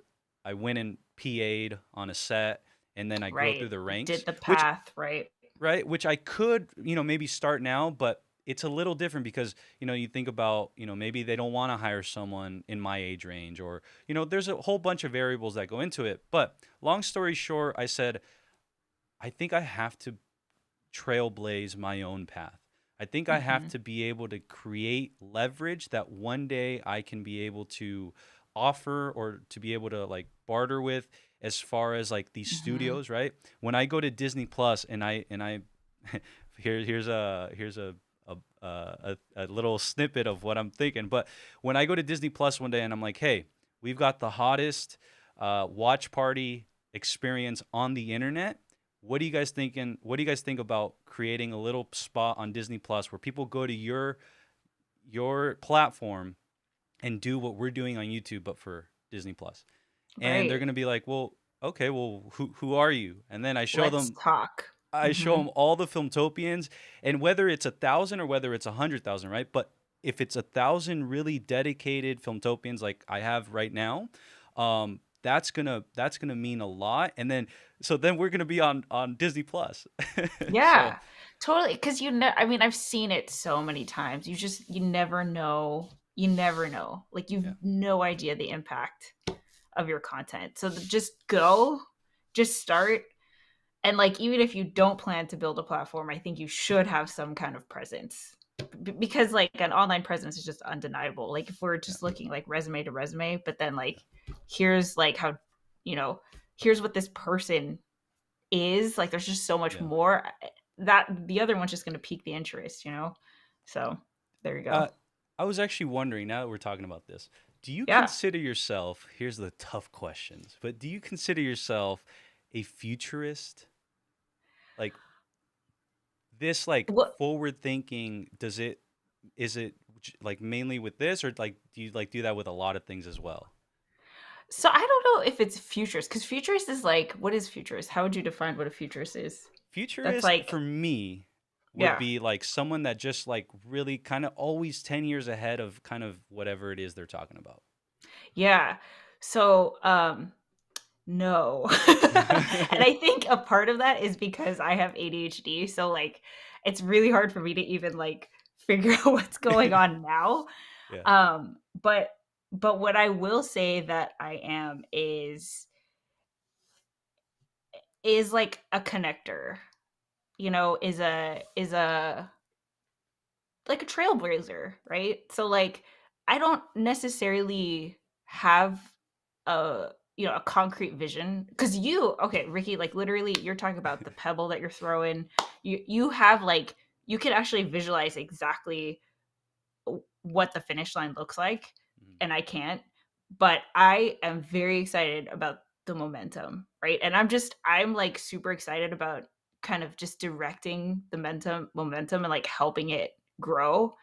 And wherever we go, I think that everyone who's like a part of it can kind of sense that feeling of exploration, right? Like, there's a curiosity. I'm just like, I love being a part of this. Yeah. So that's my thing. Kevin writes, I think lowering expectations and being happy with what you can make or what you're interested in. I think lots of people get discouraged because it's common to compare to other videos. Yeah. Um, I, yeah. Do you have any like, as far as like, do you compare a lot, like, or have you figured out the formula as to how to avoid doing that anymore? Yeah, so it's really hard. I mean, I feel like this is such a tricky thing because it's impossible to not compare yourself. Yeah. So I can't tell you. I would never tell you don't compare yourself, because I think that's like, we all know to not do that, but we do it, right? But what I will say, like, especially in my niche, because there's literally like, you can name off the 25 YouTube coaches in the space, right? Like, there's not that many of them. And so it was hard for me to carve my own path, because I kept looking at my peers and colleagues and not feeling like I was good enough. And so anecdotally, because I can say that I've been doing this for 5 years, I can say that as soon as I was like, eyes are under on paper, forget what you are doing is totally different from everyone else, right? And if you just, the hard part with that is that because it's so different, you might not also know what it looks like, right? So it really is just like, okay, everyone else who is doing something similar is doing it this way, and that's proven, but your way might be more fun, but there's no proof, right? So it really, the thing that's like the conviction comes from within. It's just like you just have to believe in your thing and just head down, do the work, go, and just trust that like if you're super excited about it, it is, the excitement is just like infectious, right? Like it'll just, like with your thing, it's just, you know, I can't tell you how many people have been like, oh, Filmtopia. I mean, Dan C's here. That's so cool. It's so cool to see so many familiar faces here. And it's just because your show is just like so much fun to be a part of, right? Not just to watch, but to be a part of. It's really cool. It's just at the end of the day, all this is super fun, and you're right. The conviction does come from within because Filmtopia Live, at least this version, the one that launched yesterday, it was purely out of like, I'm just gonna do what I think is kind of fun. Like even right now with with what we're doing right now, I don't really consider it an interview. I just more consider it like a conversation. Yeah, it's just us conversing, you know, Just and with a hanging bunch of out. Exactly. people watching. And I think it's awesome though that people are able to see this because, you know, whatever tidbit, whatever sentence, whatever word that might, you know, come out of our mouths might affect someone, you know, deeply and be able to change the trajectory of whatever it is they have going on. And I think, See, so that, Ricky, that's the thing that I don't know what that is, but that sense of awe and that sense of potential, I think that's what sets people apart with this, right? So it's like, be like a futurist, but also like you believe in the potential, even though it's not there, even though there's no proof, even though there's no, like, there's nothing to tell you that it's going to work, but you go anyway. Like that, I don't know what the word is to describe that, but that's like the thing that a lot of people in this community have. And it's a fantastic community, especially everything that you're doing with Just Create More. By the way, everybody, everything that Heather is doing is linked down below, and thanks. The Just Create community is open, right, to the public. Yeah. And so most definitely, and if really quick, just like a quick rundown of what the Just Create More community is and where it's located.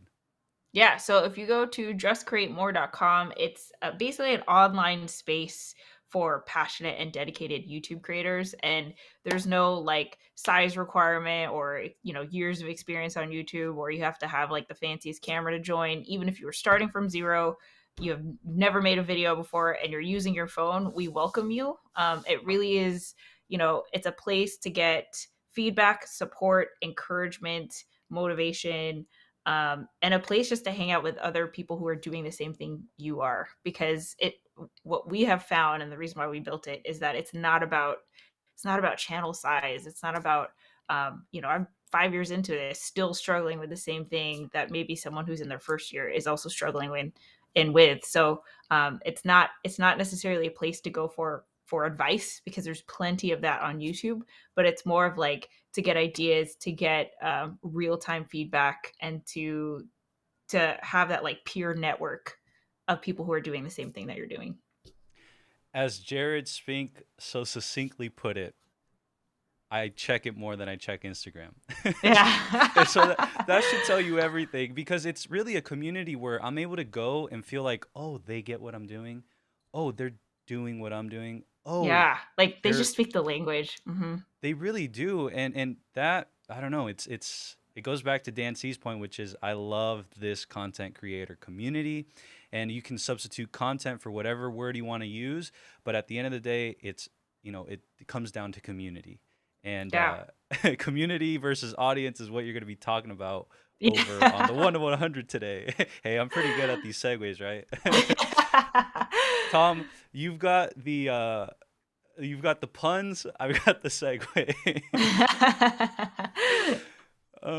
Really quick. So Ulysses is asking, what are, by the way, chat, if you guys have any questions for Heather, please feel free to leave them below.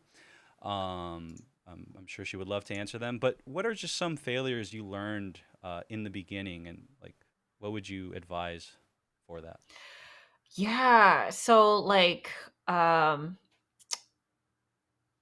instinct to this answer is like there are no failures because everything is just data. So even if something ends up not working, it really is like you needed to try in order to know, and then you never know what you learn in that like failure that ends up pivoting the entire thing. I can't tell you how many times the thing I was building did not come to pass, but Just Create More would not exist if not for me trying all these other things that didn't work. So so man, yeah, there's a lot of things. I think if I were to give you a real practical example, everyone is going to have advice about your thing. True. And everyone is going to have an opinion about how you should do your YouTube channel, on how you should create your content, on how you should live your life. And what I found is that there were actually a lot of people who have never even made a YouTube video telling me that I should do my YouTube channel this way, which is like, it's all in good faith because obviously they're sharing their opinion because they want to support me.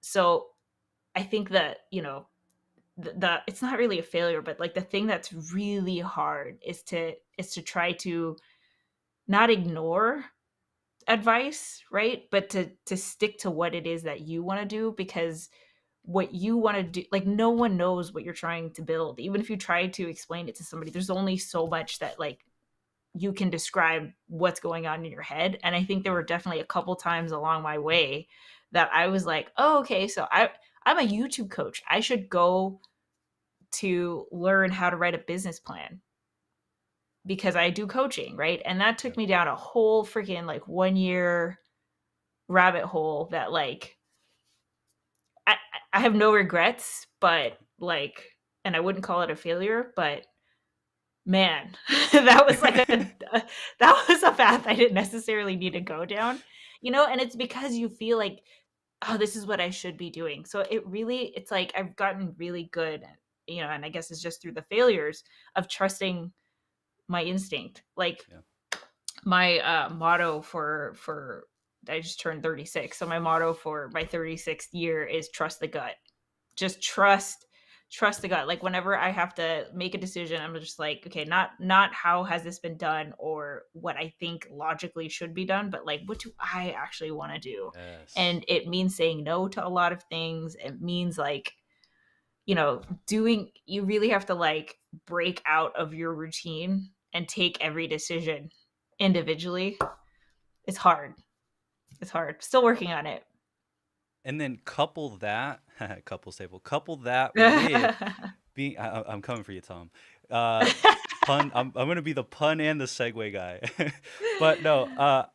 The thing is, you couple that with a community that's very supportive, right? So you trust your gut, and then you couple that with a community that's really like that embraces you and supports you and uplifts you. I can really speak to that as far as all my Filmtopians, and then my Stafftopians. I call them Stafftopians because they're like the moderators and admins over on Discord. They're also moderators here on the channel, but they're the most awesome Stafftopians because they support me in like two ways, and I think the two ways that are really necessary. One, which is a positive, like being positive, but also being honest. And I welcome the honesty, right? Like I ask for their opinions, and it's so awesome to see that they are willing to give the input while still supporting, everything that we have going on here. And then at the end of the day, when they see that idea or whatever come from my gut, they, instead of like fighting that idea, they just try to uplift that idea. Exactly. And so I love that. I absolutely love that. And that's just compounding. That's my word today. Compounding over on the Just Create More community. Yeah. So yeah, that's awesome. Really quick, I gotta check the chat. Yeah, Dominic says just create more. I don't know if you know this, but in the chat or in the movie world or in the meme world, there's the Vin Diesel family meme where like they've like replaced in like famous scenes, you see Vin Diesel in it and it says family. And it's just like this big joke that goes around, but it's made its way into the chat and people are just typing in family, family, family. So Got in case it. you're wondering what that is, but Got also it. we're family here, so it's all good. One of the things about your point though about failing, and perhaps you want to make a T-shirt out of this, I'll buy it for sure. But something along the lines of never failure, just iterations. Like when you were saying Yeah, all that, I was just thinking like, man, that's just an iteration. Like that's an iteration, and then exactly. those iterations lead up to the final Iron Man nanosuit. And Yeah, but it all exactly. started with that Iron Man 1 suit that you see in Iron Man 1. Yeah, To bring it back to movies. definitely. Yeah, exactly. We um use Marvel for like so many analogies, so it's perfect. I love it. I love it. Well, how about this? So now we're gonna Yeah, kind of switch gears because obviously let's do it. Filmtopia is a channel for movies and filmmaking and all this good Yeah. stuff. But really quick, I want to see if we can get one more face in here, if that's okay with you. And we're gonna call Jonah and see if he's available. Yeah, that'd be Okay. great. Let me give him a call. Let me give him a call. Okay. Jonah, where are you? Hey, yo, Jonah. Can you come over? Yeah. On your left. Okay. On your. Sounds good. Sounds good. Sounds good. All right. I'll bring you in. That's All right, thanks. super funny. Everybody, welcome back, Yay! Jonah. I want Oh, to look at introduce this. I you. love this. I need to take a Jonah. screenshot of this. I will say, finally, you two get to meet. It's funny, we were watching, or here, picture time, Jonah. Wait. Hold on. I gotta get on the gram. Sorry. Perfect, Gosh, perfect. sorry, Wait, chat. Okay. Woo! Look at this. Okay, sorry, go. that's awesome. But no, it's so funny. Me and Jonah and Lizzie, when we were in the line for Spider-Man, remember we were watching the huddle up? That Oh was yeah, we you were. guys like just came in, and I was like, Tom and I were like, you guys gotta be in Disneyland. What are you doing here? we couldn't miss it. Like I'm telling you, it's one of those shows where we're like, oh, I gotta be there. So it worked out. But yeah, I like Jonah, this popcorn piece right here. I was about to say I didn't notice that until oh, cue the sound effect. Wah wah wah wah. But no, I'm super glad you two finally, have a face to face. Yeah. This is pretty awesome. Jonah, going back to that thing, which is me and Jonah didn't know each other at all. We didn't know of each other. I We lit. totally thought, yeah, because I just checked out your guys' Instagram, and I was like, oh, they're both from San Diego, right? So I was just like, they're friends. Because seriously, you, Lizzie, and you two and Lizzie, it really does look like you guys have been friends, and Reddick even. Yeah, You Reddick's guys look like awesome. you've been friends forever. So I mean, that's that's the power of awesome. Marvel. That's Yeah, right. just the power of being a nerd. Yeah. That is, and honestly, that is like how Filmtopia like is. That's why I feel so strongly about Filmtopia is because it's able to bring people together. That's It's a the cool core vibe. value. Movies is the core value, and at the end of the day, I think we can all bond over that. Really quick. So after I check the chat, we're gonna get into some questions. And I see Pyro Hell's in the house. Hello, Pyro Hell. I see Isabel's in the house. Isabel's always here. Thank you very much. Reddick, like you said. Oh, I love this one. We don't make mistakes, Mm-hmm. just happy accidents. That It's a is good so one. cool. Oh man, that's so cool. Let's see. We've all been there. Was watching the huddle up at the beach last week. See? That's funny. Oh, that's so cool. So Heather, how about this? Really quick. Oh, and by the Yeah. way, Ulysses, I think he wants us to do this. But family for sure. Ulysses, thank you for the super chat. You know what? This super chat will be going towards, I will be donating this towards the scholarship fund for Just Create More. How about that? Oh, you're sweet, So, Ricky. Thank you. But yeah, so anyways, really quick, before you go off and do your awesome 1 to 100, I want to get down to some of your movie likes. Yeah, and let's do dislikes. it. So with that said, Heather, can you give me and Jonah and the rest of the Filmtopians like your top 3 movies? And yeah, we'll start with that. Okay. My favorite movie in like adulthood is Your Name, which is an anime. And if you haven't watched it, it's so good. Don't like read up on it. Just go watch it. Go in blind, and I promise you'll be pleasantly surprised. It's so good. Probably the one that I've seen in recent memory is Knives Out. I really liked Knives Out. I'm a huge sucker for mysteries. And then I have to throw a Marvel movie in there. We actually just did the whole, like from Iron Man all the way up until Endgame, right before. I think we started when WandaVision was like on episode 3, and we're like, let's just do the whole thing. And honestly, like I have so much appreciation for just the first one, Iron Man 1, because like even when I saw it, I was like, oh my God, this is so cool. I love Iron Man because he doesn't have any like supernatural superpowers. He's just like a STEM nerd that like, just is doing cool things and putting stuff together and seeing how it works. And it still holds up today, surprisingly. Like I was like, maybe it isn't as good as I remember it. It's still so good. I mean, I love Iron Man. So yeah, I'd probably say those 3. And I think it's so fitting that Iron Man is one of your favorites because it goes back to that iteration thing. Yeah. Right? That first iteration, and look where it ended up. So, Yeah. Okay. So we got your top 3 movies. Okay, I like that. And then Ulysses says super good, or I mean, Your Name is Your super Name. good. Please watch it. Knives Out is lit. And Reddick says, yeah, you just got to go watch it. But Jonah, I'm gonna ask some questions. If you have one of your questions, we can take those after this one. But I want to know, Heather, if you could be one movie character, TV character, or just comic book character, anything. If you could be one character, who would you be? God, that's hard. Because then you also have to be in their world. That's true.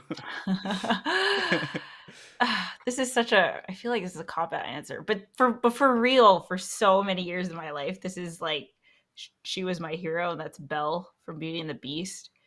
She just was like all about her books, and honestly, like I thought I was going to be a librarian because I just like love books so much. I actually worked in a library in college, and I worked in the special collections of UCI, University of California, Irvine, where I went to college. So like the books that this is like so a side story. The books I was working with were like hundreds of years old. Like you had to like wear gloves and stuff. And I don't know. I just loved her because she was so not the typical princess. So probably Belle. She's a trailblazer. She's doing her own thing. And then found a beast. I'm just kidding. Tom. I can't wait till Tom watches this. Yeah, he's recording a podcast right now. He'll definitely check it out after. It's gonna be awesome, and we're actually gonna talk with Tom next week, everybody. So that's gonna be extra fun as well. So, Jonah, do you have any questions? Yeah, I mean, I'm huge on music. So, who's your favorite film composer? Oh, I don't know who my favorite one is. My one of my go-to music playlists is just like, I think the seed was Thor and whoever did Forrest Gump. Alan Silvestri. Yeah. Ooh. Them two. Oh, he also did Thor, didn't he? He did Endgame, Ryan or he did the Tyler Avengers. did Thor. He did So, like- Avengers. he did Avengers Endgame, Infinity War, and Yeah. yeah. So I guess him, because he's like the seed for my like, you know, I need to like get work done playlist. I just listen to movie scores. That's one way to do it. Yeah. I can't focus when I listen to movie scores. Oh, really? Because there's no lyrics. So I'm like, oh, it's perfect. Because I have a semi-photogenic memory. Oh, So so you start thinking about the movie. when I hear it, I know exactly the scene that it's from, and I can see the movie in my brain. Yeah, I get it. That's why for the longest time I haven't I don't need to rewatch Endgame, because if I just listen to the soundtrack, I know exactly where it is throughout the You're entire watching movie. Endgame. Yeah. What's funny is I'm actually, I think, in between like both of you on that, where like I can't fully listen to scores by themselves or while I'm doing something, because they kind of mess with my emotions. Like if I'm supposed to be doing something calmly, like in Endgame Portals comes on, I'll be like, oh, Yeah. all right, let's go do something. Or Yeah. if Lord of the Rings comes on and you hear the the Shire, so a tear comes down because the movie's so beautiful. Like, oh man. That's funny. I see Ulysses wants to ask, what's your favorite anime, Heather? God, If that's you have so hard. So I'm a huge, like, honestly, this anime thing, there's not a day that goes by where I don't watch anime. And it's actually relatively recent. Like, I can't believe I've been sleeping on anime my whole life. If I had discovered anime when I was in like high school, college, I would be, I can't believe I didn't. So yeah, it's only been recently, like in the past 2 years. I would say, probably because it's just fresh in my head, but Demon Slayer is a favorite of Great mine. choice. Great Yeah. choice. That Dude, is gonna. Tanjiro is my homeboy. Love that kid. Yeah. Let's see. I'm trying to think of one that isn't as popular. Oh, I forgot what it's called. Oh, Recovery of an MMO Junkie. That's a good one. That's one that not a lot of people listen or watch. But because I'm also a gamer, so I resonated with the main character who like literally it was like you go to work and then you just play video games all day until you just sleep and then you do it again. So Have you seen by any chance? It's on Netflix. Have you seen this show called Love, Death, and Robots? Mm-mm. It's not anime, but it's an anthology of just little pocket films. Like they're all like their own little thing, but they kind of feel similar. Oh, that's cool. You should definitely check it out because there are just certain elements of it that I think you would enjoy a lot. I know people in the chat are going to, or somebody's asking, do you have a favorite film director? I don't have a favorite film director. Um, Yeah. yeah, and yeah, honestly, like the thing about like film directors is at the end of the day, I think the most complimentary thing you could do for a filmmaker is maybe not even know who made it. Because the whole point is like you want to be I like that. dived into that movie. So that's your answer. Yeah. Love, Death, and Robots. Look at this. It's a whole thing. Yeah, Love, Death, and I'm Robots. like sleeping on it. I'm going to watch that then. Oh, yeah. Peter also says that Netflix series was so deep. Oh, cool. Yeah. So, Heather, Yeah. this has been absolutely so amazing, so much fun. I just honestly just want to say thank you for everything, not only just coming on, but also just being this beacon like of light in the community that we Aw. have. I know you're going to bring that soon to, more and more people, and I cannot wait to hear their stories and how it changed their lives.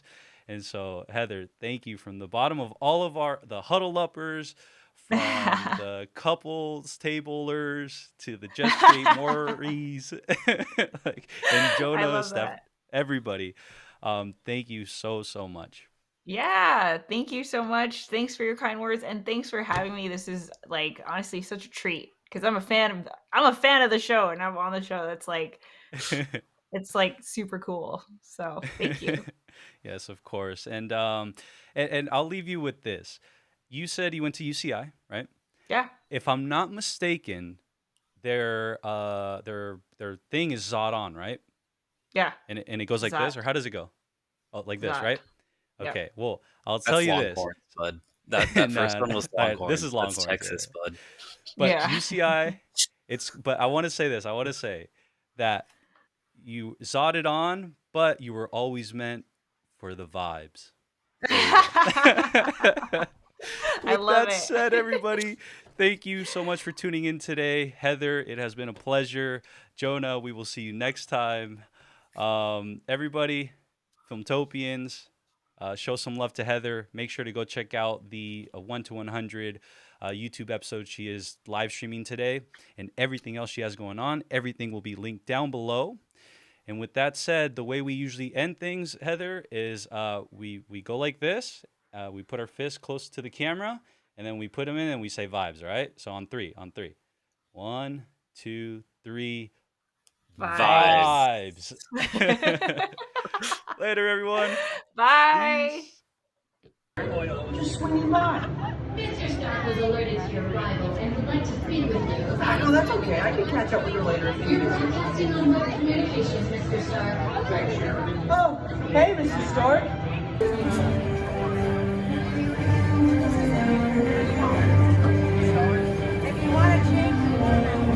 Stay tuned for Project Pegasus. Yeah. How do you feel about this? I feel good, man. I'm just like psyching out of my mind. We're in Avengers Campus, and it's just, I keep saying that, but it blows my mind because this actually happened. I heard a few years back when they were going to try to do this, and I didn't expect it to be this cool. So now that we're actually here, man, all the merch, let me tell you this, Disney, the chef's kiss on how you get so much money and how you generate so much revenue, because I want to buy everything in the store, and while I can't today, hopefully one day.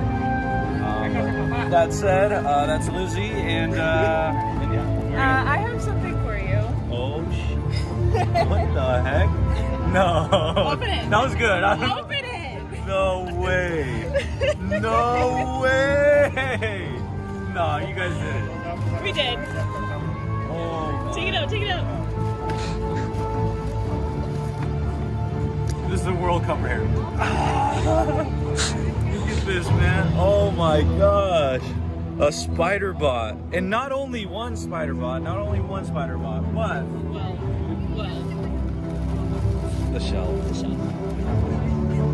the two. That's the shell. Shell. That's the shell. It goes on top Oh, of this it. is the shell. Yeah, no. That's even better. Oh my god, the things that happen at Avengers Campus. Hey, seriously, thank you so much. I don't know what to say. I didn't know this was gonna happen.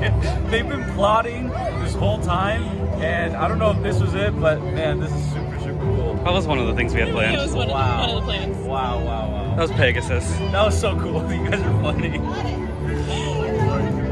I mean, that's why I was like, let's go over here. Yeah. And then that's why I came over right here, so she could walk up behind you and, like, not have you notice. I see. The plot thickens once again. Didn't expect this, dude. Thank you so much.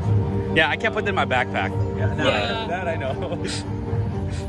Locker's starting to sound really tempting. Wow, yeah. Hey, this is for Filmtopia. It's not just for me, it's all for all of Filmtopia right here. Avengers Campus 2021. Let's go.